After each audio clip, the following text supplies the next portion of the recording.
உங்க மனசு, உங்க நினைவுகள், உங்க கேரக்டர் இதெல்லாம் உங்க உடல் அழிஞ்சதுக்கு அப்புறமும் எப்பவும் வாழ முடியும்னு சொன்னா நம்புவீங்களா? வாங்க, இன்னைக்கு நம்ம பார்க்க போற தலைப்பு அதுதான். Digital immortality. அதாவது நம்ம மனசையே ஒரு கம்ப்யூட்டருக்குள்ள அப்லோட் பண்ற ஒரு பிரமிக்க வைக்கிற கான்செப்ட். சரி, கொஞ்ச நேரத்துக்கு இத கற்பனை பண்ணி பாருங்களேன். வருஷங்கள் ஓடுது, உங்களுக்கும் வயசாகுது. அப்படியே ஒரு நாள் உங்க இதயம் துடிக்கிறத நிறுத்திடுது. ஆனா ஆனா இங்க தான் ஒரு ட்விஸ்ட். நீங்க மட்டும் அழியவே இல்ல. உங்க நினைவுகள், உங்க குணம், உங்க யோசனைகள் எல்லாமே அப்படியே இருக்கு.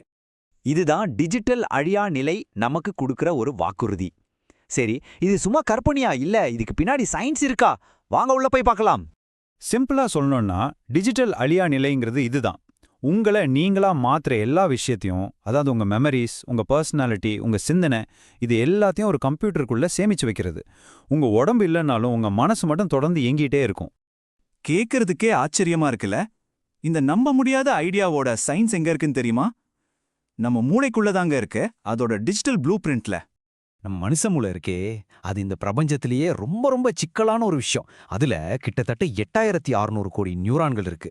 அப்பா, இந்த நம்பர் எவ்வளோ பெருசுனா நம்ம பால்வெளி மண்டலத்தில் இருக்கிற நட்சத்திரங்களோட எண்ணிக்கைக்கு இது கிட்டத்தட்ட சமம்னு சொல்றாங்க. இதுல இன்னொரு இன்ட்ரெஸ்டிங்கான விஷயம் என்னன்னா, இந்த கோடிக்கணக்கான நியூரான்களும் ஒன்னோட ஒன்னு கனெக்ட் ஆகி ஒரு பெரிய நெட்வொர்க்கை உருவாக்குது.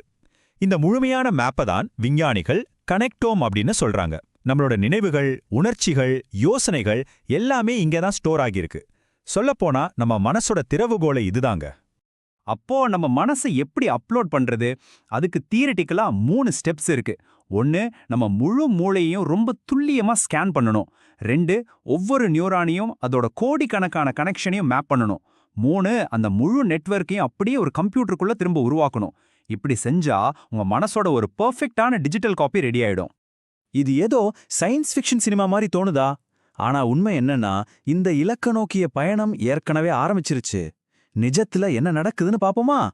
உதாரணத்துக்கு ப்ளூ பிரெயின் ப்ராஜெக்ட்னு ஒரு முயற்சி இருக்கு. அவங்க பெரிய சூப்பர் கம்ப்யூட்டர்ஸை வச்சு நம்ம மூளையோட சில பகுதிகளை டிஜிட்டலா உருவாக்க முயற்சி பண்றாங்க. இன்னொரு பக்கம் நியூராலிங்க் மாதிரி கம்பெனிங்க நம்ம மூளை நரம்புகளை நேரடியா மிஷின்களோட கனெக்ட் பண்ற டெக்னாலஜியை உருவாக்கிட்டு இருக்காங்க. இப்போதைக்கு இந்த டெக்னாலஜி மூலமா சின்ன சின்ன சிக்னல்ஸை மட்டும்தான் படிக்க முடியுது. ஆனா ஒரு நாள் நம்ம முழு மனசையும் படம் பிடிக்கணுங்கிறது தான் இவங்களோட பெரிய கனவு. சரி, ஒரு நிமிஷம் யோசிப்போம். ஒரு நாள் இந்த டெக்னாலஜி எல்லாம் நம்ம மனசை அப்லோட் பண்ண முடியுதுன்னு வச்சுக்கோங்க. அப்போதான் ஒரு பெரிய தத்துவார்த்தமான கேள்வி நம்ம முன்னாடி வந்து நிற்கும். ஒரு பக்கம் உங்க ஒரிஜினல் உடம்பு, இன்னொரு பக்கம் உங்க நினைவுகள், உங்க குணம், உங்க யோசனைகள் எல்லாத்தையும் கொண்ட ஒரு பெர்ஃபெக்ட்டான டிஜிட்டல் காப்பி. உங்க ஒரிஜினல் உடம்பு ஒரு நாள் அழிஞ்சிடும். ஆனா அந்த டிஜிட்டல் காப்பி, அது உண்மையிலே நீங்க தானா, இல்ல உங்கள மாதிரியே நடிக்கிற ஒரு காப்பி மட்டும்தானா? இதுதாங்க இங்க இருக்கிற முக்கியமான புதிர். நமக்கு கிடைக்க போறது நிஜமான அழியா நிலையா, இல்ல நம்மளோட ஒரு டிஜிட்டல் டூப்ளிகேட்டா? நம்ம அடையாளம்னா உண்மையிலே என்னங்கிற கேள்வியே இது எழுப்புது. இந்த கேள்விக்கு பதில் என்னவா வேணும்னாலும் இருக்கட்டும், ஆனா ஒண்ணு மட்டும் நிச்சயம். டிஜிட்டல் அழியா நிலை நிஜமாச்சுன்னா அது மனுஷங்களோட எதிர்காலத்தையே தலைகீழ மாத்திடும். யோசிச்சு பாருங்க, நம்மளால கம்ப்யூட்டருக்குள்ளேயே விர்ச்சுவல் உலகங்கள்ல வாழ முடியும். மனுஷங்களோட அறிவு மொத்தமும் அழிஞ்சு போகாம பாதுகாக்கப்படும். ஐன்ஸ்டீன் மாதிரி பெரிய விஞ்ஞானிகள் எல்லாம் செத்து போனதுக்கு அப்புறமும் அவங்களோட சிந்தனையை தொடர முடியும். ஒருவேளை நம்மளோட உணர்வு இந்த உடம்புங்கிற எல்லையை தாண்டி போயிடும். கடைசியா இந்த டிஜிட்டல் அழியா நிலைங்கிற ஐடியா நம்ம கிட்ட ஒரு ஆழமான கேள்வியை கேக்குது. உண்மையில எது நம்மள நாமா ஆக்குது? நம்ம உடம்பா, நம்ம நினைவுகளா, இல்ல இது எல்லாத்தையும் தாண்டி வேற ஏதாச்சும் இருக்கா? ஃபியூச்சர் டெக்னாலஜி பத்தின இந்த விளக்கம் உங்க யோசனையை தூண்டி இருந்தா கண்டிப்பா ஒரு லைக் போடுங்க. இப்போ உங்களுக்கான கேள்வி, ஒருவேளை இந்த டெக்னாலஜி சாத்தியமானா நீங்க உங்க மனசை அப்லோட் பண்ணுவீங்களா? மறக்காம உங்க பதிலை கீழே கமெண்ட்ல சொல்லுங்க. இது மாதிரி இன்ட்ரெஸ்டிங்கான டாபிக்ஸ் பத்தி தொடர்ந்து தெரிஞ்சுக்க நம்ம சேனலுக்கு சப்ஸ்கிரைப் பண்ணுங்க.